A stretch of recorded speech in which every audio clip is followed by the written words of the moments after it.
Hello students, कैसे हैं आप सब लोग। आपका मेरे channel easy maths with Rajeshwari में आज फिर से स्वागत है। आज मैं आपके लिए मुस्कान प्रथम भाषा हिंदी कक्षा 4 की पाठ्य पुस्तक से दूसरा पार्ट लेकर आई हूँ, जो मैं आज आपको समझाने वाली हूँ। तो आइए शुरू करते हैं। आज हम पढ़ेंगे दूसरा पार्ट, जैसा सवाल वैसा जवाब। आपको चित्र दिखाई दे रहा है, चित्र में क्या क्या दिखाई दे रहा है उसे आप देखिए ध्यान से। अब मैं आपसे कुछ प्रश्न पूछूंगी, उसके जवाब आपको देने हैं। तो यहाँ पर प्रश्न दिए हुए हैं, चित्र में कौन कौन दिखाई दे रहे हैं। आपको अंदाजा लग ही गया होगा चित्र देखकर कि ये कौन कौन है। यहाँ पर एक महाराज है, एक राजा है ना, और एक मंत्री है ना। राजा यहाँ बैठे हुए हैं ना सिंहासन पर, और ये मंत्री हैं उनके पास खड़े हुए हैं। इस तरह से हम चित्र देखकर अंदाजा लगा सकते हैं कि इस चित्र में एक राजा और एक उनके मंत्री हैं। सिंहासन पर बैठे राजा का नाम क्या हो सकता है? क्या आप बता सकते हैं? आपने किसी राजा और उनके किसी मंत्री के बारे में कोई कहानी पढ़ी है? आप बता सकते हैं कि ये कौन है राजा? आप अंदाजा लगा सकते हैं। हाँ, ये राजा है अकबर, और उनके मंत्री थे बिरबल।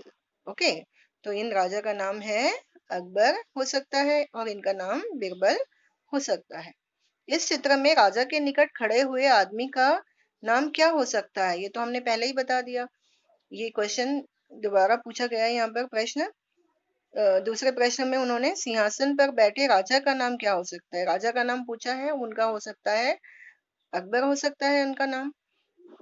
और तीसरे क्वेश्चन में उन्होंने पूछा है कि इस चित्र में राजा के निकट खड़े हुए आदमी का नाम क्या हो सकता है, तो उनका नाम हो सकता है बिरबल। अकबर और बिरबल की कहानियां बहुत ही प्रसिद्ध हैं और बहुत ही मजेदार होती हैं। जिस तरह से बिरबल की चतुराई वाले कार्य देखकर राजा प्रसन्न हो जाते हैं, और बिरबल जो है उनके बहुत ही चहेते मंत्री थे। तो हम लोगों ने उनकी कहानियां पढ़ी हुई हैं पहले ही। तो आइए फिर हम नीचे देखते हैं छात्रों के लिए सूचनाएं क्या दी गई हैं। यहाँ पर पाठ के चित्र देखिए। चित्र के आधार पर कल्पना कीजिए कि पाठ में क्या बताया गया होगा। हमें पाठ में दिए हुए चित्र देखने हैं और उन्हें देखकर पता करना है कि पाठ में किस बारे में बताया गया है। यह कविता पढ़िए, कठिन शब्द और वाक्य रेखांकित कीजिए। एक्चुअली ये कविता नहीं है, पाठ है, तो ये हमें पढ़ना है और कठिन शब्द और वाक्य को रेखांकित करना है। रेखांकित मतलब उन्हें अंडरलाइन करना है। कठिन शब्द मतलब जो मुश्किल शब्द हैं, जो नए शब्द हैं, जो आपकी समझ में नहीं आ रहे, आप उसे क्या करना है, रेखांकित करना है। और कुछ वैसे वाक्य होंगे इसमें, क्योंकि ये प्रथम भाषा हिंदी है, थोड़ी मुश्किल होती है। तो जो वाक्य आपकी समझ में ना आए उसे रेखांकित कीजिए। नए शब्दों और वाक्यों के बारे में मित्रों से चर्चा कीजिए। मतलब जो नए शब्द और नए वाक्य हैं जो आपकी समझ में नहीं आ रहे हैं, उनसे आप अपने मित्रों से चर्चा कीजिए। मतलब अपने दोस्तों से भी पूछिए कि आप उन्हें पता है इसके बारे में, इसका मतलब समझ में आ रहा है उन्हें या नहीं। अगर नहीं आ रहा है तो आप अपनी अध्यापिका जी से पूछ सकते हैं, या फिर इन नए शब्दों को शब्दकोश में भी उनके अर्थ ढूंढ सकते हैं। इस तरह से आपको इस पाठ को पूरी तरह से अध्ययन करना है। और आपको समझाते हैं पाठ क्या है। बादशाह अकबर अपने मंत्री बिरबल को बहुत पसंद करता था। अकबर बादशाह जो थे वो अपने मंत्री, उनके जो एक मंत्री थे उनका नाम था बिरबल, वो उन्हें बहुत पसंद करते थे। बिरबल की बुद्धि के आगे बड़े बड़ों का भी कुछ नहीं चल पाता था। मतलब बिरबल बहुत ही बुद्धिमान थे, इतने ज्यादा बुद्धिमान थे कि बड़े बड़े जो बुद्धिमान व्यक्ति हैं उनका भी उनके आगे कुछ नहीं चल पाता था। इस कारण कुछ दरबारी बिरबल से जलते थे। जलना मतलब ईर्ष्या करना। अगर हम किसी को पसंद नहीं करते, किसी का अच्छा काम देखकर कोई उन्हें पसंद नहीं करता है तो उनपे जलता है, ठीक है। वे बिरबल को मुसीबत में फंसाने के तरीके सोचते रहते थे। मतलब दूसरे जो थे ना, कुछ दरबारी जो थे, अब अकबर के दरबार में एक ही तो मंत्री नहीं होगा ना, कई और भी दरबारी होंगे। हाँ, और भी मंत्री होंगे, वो भी होशियार थे। लेकिन बिरबल कुछ ज्यादा ही होशियार थे। इस वजह से उन दरबारियों को लगता था कि हमारी तो कुछ चलती ही नहीं है राजा के आगे, खाली बिरबल की ही चलती है। राजा जो है, जो महाराज हैं अकबर, वो खाली बिरबल को ही पसंद करते हैं। बीरबल की चतुराई पे ही खुश होते हैं। हमारी तो बीरबल के आगे कुछ भी नहीं चलती, इसीलिए वो क्या करते थे, उनसे जलते थे। बाकी जो दरबारी थे वो उनसे जलते थे और वे बीरबल को मुसीबत में फंसाने के तरीके सोचते रहते थे। वो ये सोचते थे कि अब हम कैसे बीरबल को मुसीबत में फंसाएं, कैसे कुछ ऐसा करें कि राजा जो है बीरबल से चिढ़ने लगे। ठीक है, इस तरह से नए नए तरीके सोचकर उन्हें मुसीबत में फंसाना चाहते थे। अकबर के एक खर्च दरबारी ख्वाजा सरा को अपनी विद्या और बुद्धि पर बहुत अभिमान था। अकबर के दरबार में एक और दरबारी थे जिनका नाम था ख्वाजा सरा। अब वो जो ख्वाजा सरा थे, उन्हें अपनी विद्या और बुद्धि पर बहुत अभिमान था। अभिमान मतलब क्या होता है, घमंड। उन्हें अपनी बुद्धि और अपनी विद्या पे बहुत ही घमंड था कि मैं बहुत बुद्धिमान हूँ, मेरे पास बहुत विद्या है। इस तरह से उन्हें घमंड था। बीरबल को तो वे अपने सामने नीरा बालक और मूर्ख समझते थे। नीरा बालक मतलब एक, सिर्फ एक बालक ही समझते थे, और मूर्ख समझते थे। मूर्ख मतलब ये तो बहुत बेवकूफ है। कौन? ख्वाजा सरा किसे मूर्ख समझते थे? बीरबल को। वे बीरबल को अपने सामने मूर्ख और एक बालक समझते थे। ठीक है, लेकिन अपने ही मानने से तो कुछ नहीं होता ना। अगर हम अपने आप को समझें कि मैं बहुत ही होशियार हूँ, मैं बहुत ही चालाक हूँ, तो हम अपने ही आप को अगर कुछ अच्छा समझते हैं, तो हमारे अपने मानने से तो कुछ नहीं होता ना। दूसरे लोगों ने भी तो समझना चाहिए कि हाँ भाई ये होशियार है, ये दूसरे लोगों में भी तो आपकी प्रशंसा होनी चाहिए ना। खाली हम अपने ही मुंह मियां मिट्ठू बनेंगे, हम अपने ही आप की तारीफ करते रहेंगे, तो ऐसे थोड़ी ना होता। दूसरे लोगों ने, दुनिया वालों ने भी हमारी तारीफ करनी चाहिए, तो ही ऐसे समझा जाता है कि हम होशियार हैं। इस तरह से ख्वाजा सरा अपने आप को बहुत ही क्या कहते हैं, विद्या, और उन्हें अपनी विद्या और बुद्धि पर बहुत घमंड था। लेकिन खाली अपने ही मानने से थोड़ी ना कुछ होता है।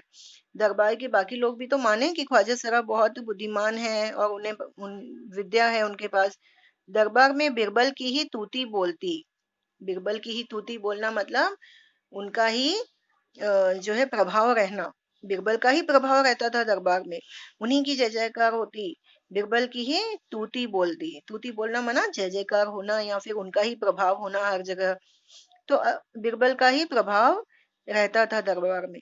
ख्वाजा साहब की बात ऐसी लगती थी जैसे नक्कार खाने में तूती की आवाज। अब ये नक्कार खाना क्या होता है? नक्कार खाना ऐसी जगह है जहां पर नगाड़े और ढोल बजते रहते हैं।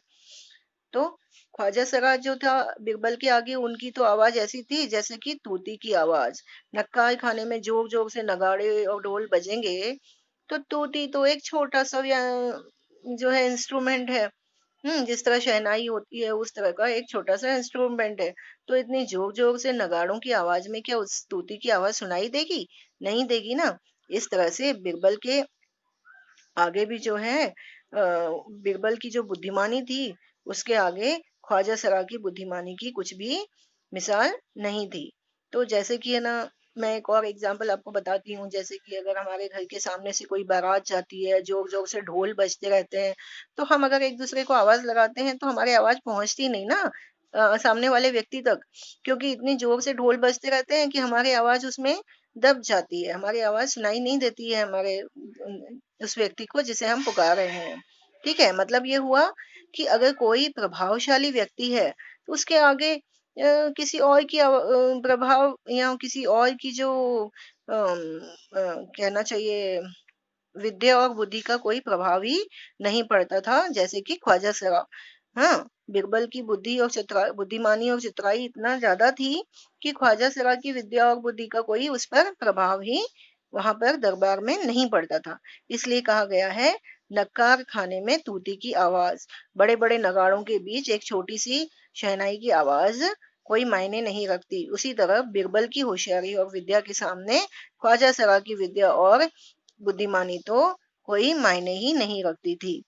ख्वाजा सरा ख्वाजा साहब की चलती तो वे बिरबल को हिंदुस्तान से निकलवा देते, लेकिन निकलवाते कैसे? ख्वाजा सरा इतना चलते थे बिरबल पर कि अगर वो कहते अगर मेरी चलती तो मैं तो बिरबल को हिंदुस्तान से ही निकलवा देता। एक दिन ख्वाजा ने बीरबल को मूर्ख साबित करने के लिए बहुत सोच विचार कर कुछ मुश्किल प्रश्न सोच लिए। उन्हें विश्वास था कि बादशाह के उन प्रश्नों को सुनकर बीरबल के तो छक्के छूट जाएंगे और वह लाख कोशिश करके भी संतोषजनक उत्तर नहीं दे पाएगा। फिर बादशाह मान लेगा कि ख्वाजा सरा के आगे बीरबल कुछ नहीं है। एक दिन ख्वाजा सरा ने क्या किया, बीरबल को मूर्ख साबित करने के लिए कुछ ऐसे प्रश्न सोच लिए और उन्हें विश्वास था वो क्या चाहते थे, इन प्रश्नों को मैं बादशाह को सुनाऊंगा और उन्हें कहूंगा कि ये प्रश्न जो है बीरबल से पूछें। और बीरबल जो है उन प्रश्नों को सुनकर बीरबल के तो छक्के छूट जाएंगे, मतलब उन्हें कुछ समझ नहीं आएगा कि क्या करूं, क्या जवाब दूं। इस तरह से उन्होंने ऐसा प्लान किया। और वो ये प्रश्न अगर बीरबल से पूछेंगे तो उनके छक्के छूट जाएंगे। छक्के छूटना मना उन्हें कुछ भी समझ नहीं आएगा कि मैं क्या उत्तर दूं, और वह लाख कोशिश करके भी संतोषजनक उत्तर दे नहीं पाएगा। मतलब वो सोचेगा विचारेगा फिर भी उसे उसे मतलब किसे, बीरबल को, बीरबल को इसके प्रश्नों के उत्तर नहीं मिल पाएंगे। और महाराज मान लेंगे कि ख्वाजा सरा जो बहुत होशियार हैं, उन्होंने ऐसे कुछ प्रश्न पूछे कि बीरबल तो उनके जवाब दे ही नहीं पाए। तो बीरबल को मूर्ख समझेंगे और ख्वाजा सरा को होशियार समझेंगे। इस तरह से ख्वाजा सरा ने एक प्लान बनाया। ख्वाजा साहब अचकन पगड़ी पहनकर दाढ़ी सहलाते हुए अकबर के पास पहुंचे और सिर झुकाकर बोले, बीरबल बड़ा बुद्धिमान बनता है, आप भी उसकी लंबी चौड़ी बातों के धोखे में आ जाते हैं।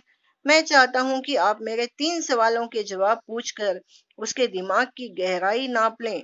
उस नकली अक्ल बहादुर की कलई खुल जाएगी। ओके। वो क्या करे, उन्होंने ख्वाजा सरा ने क्या किया, अचकन और पगड़ी पहनी और अपनी दाढ़ी सहलाते हुए अकबर के पास पहुंचे। अकबर कौन थे, महाराज थे ना, उनके पास पहुंचे और सिर झुकाकर क्या बोले वो, कि हाँ, वो बीरबल के खिलाफ अकबर के कान भरने लगे। कान भरने लगे मतलब बीरबल के बारे में बुरा बोलने लगे ना। अगर हम किसी के बारे में कुछ बुरा बोलते हैं या कंप्लेन करते हैं तो हम उनकी कान भरते हैं ताकि वह इंसान भी उस व्यक्ति से चिढ़ने लगे। जैसे कि कभी कभी बच्चे क्लास में करते हैं ना, अपने ऐसे क्लास के बच्चे के बारे में टीचर से कंप्लेन करते हैं कि वो ऐसे करता है, उसने होमवर्क नहीं किया, वो पढ़ नहीं रहा है, वो बात कर रहा है। इस तरह से वो टीचर के कान भरते हैं ताकि टीचर जो है उस बच्चे को डरा धमका सके या डांट सके। और इस बच्चे को खुशी होती है, फिर मैंने कंप्लेन किया तो टीचर ने उसे डांटा। इस तरह से शरारत करते हैं बच्चे। तो उसी तरह से ख्वाजा सरा जो है वो भी बीरबल के खिलाफ महाराज के कान भरने लगे कि अरे, जो है बीरबल बड़ा ही बुद्धिमान बनता है और आप भी महाराज उसकी लंबी चौड़ी बातों में आ जाते हैं। हाँ, आप मेरे 3 सवालों के जवाब आप उससे पूछिए बीरबल से और देखिए कि बीरबल जवाब दे पाता है या नहीं। अगर नहीं दे पाया तो उस अक्ल बहादुर की कलई खुल जाएगी। अक्ल बहादुर मतलब जो अपने को बहुत होशियार समझता है ना, वो होता है अक्ल बहादुर। और उसकी कलई खुल जाएगी मना उसकी पोल खुल जाएगी, उसकी सच्चाई सामने आ जाएगी कि वो होशियार नहीं है। इस तरह से आप मेरे 3 सवालों के जवाब उनसे पूछिए।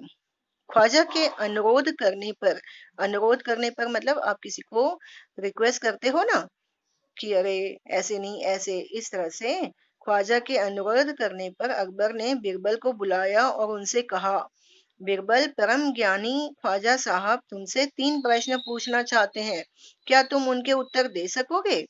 हाँ, ख्वाजा के अनुरोध करने पर मतलब ख्वाजा ने रिक्वेस्ट की कि आप उसे बुलाइए तो सही, एक बार आप उससे ये प्रश्न पूछिए तो सही।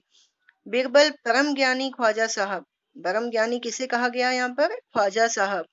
कौन कहता है, राजा कहते हैं। किससे, महाराज अकबर कहते हैं बीरबल से। क्या कहते हैं कि बीरबल परम ज्ञानी ख्वाजा साहब तुमसे 3 प्रश्न पूछना चाहते हैं, क्या तुम उनके उत्तर दे सकोगे।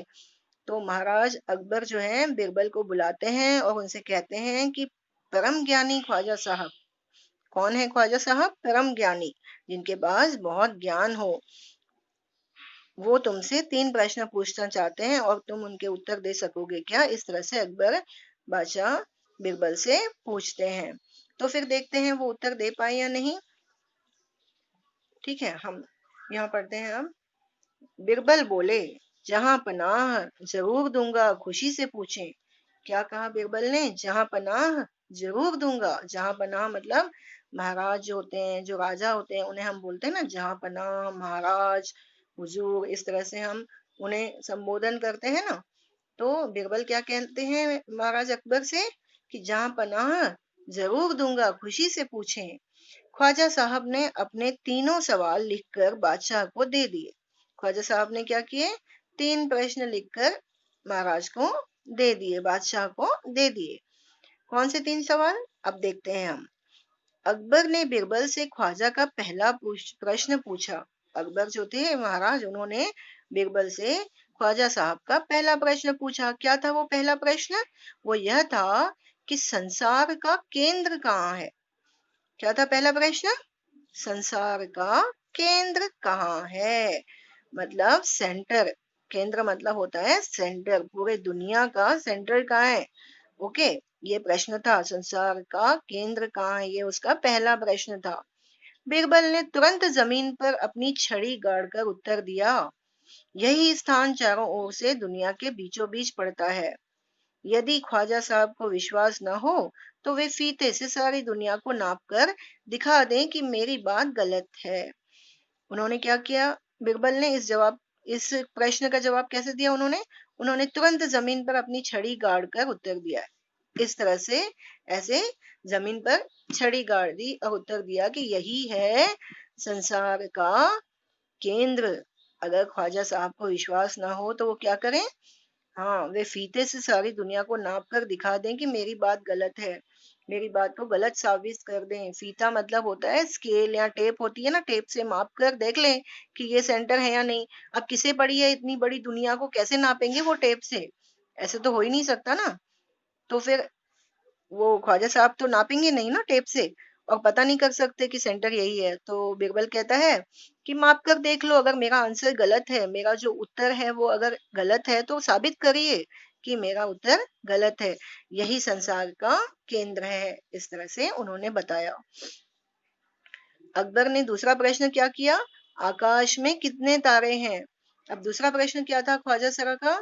आकाश में कितने तारे हैं? क्या आप गिन सकते हैं तारे? तारे तो अनगिनत होते हैं ना। अनगिनत माना जिन्हें हम गिन नहीं सकते। तो फिर कैसे वो गिनेगा बिरबल और बताएगा? बताइए, आप क्या उत्तर दे सकते हैं इसका? तो देखते हैं बिरबल ने क्या उत्तर दिया। बिरबल ने एक भेड़ मंगवा कर कहा। भेड़ मंगवा कर, भेड़ मतलब होता है शीप। शीप मंगवाई उन्होंने, एक भेड़ मंगवाई। कहाँ पर? दरबार में। और उन्होंने क्या कहा? उस प्रश्न का उत्तर कैसे दिया?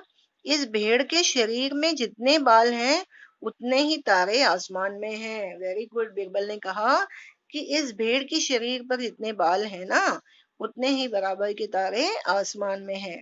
ख्वाजा साहब को इसमें संदेह हो तो वे बालों को गिनकर तारों की संख्या से तुलना कर लें। और कहते हैं अगर ख्वाजा साहब को शक है कि अगर ये जो उत्तर है मेरा वो गलत है, तो वो खुद भेड़ के बाल गिन ले और पता करे कि उतने ही तारे हैं या नहीं। अब ख्वाजा साहब तो थोड़ी ना भेड़ के बाल गिनने बैठ जाएंगे, कोई भी नहीं गिन पाएगा, इतने सारे बाल होते हैं भेड़ के शरीर पर।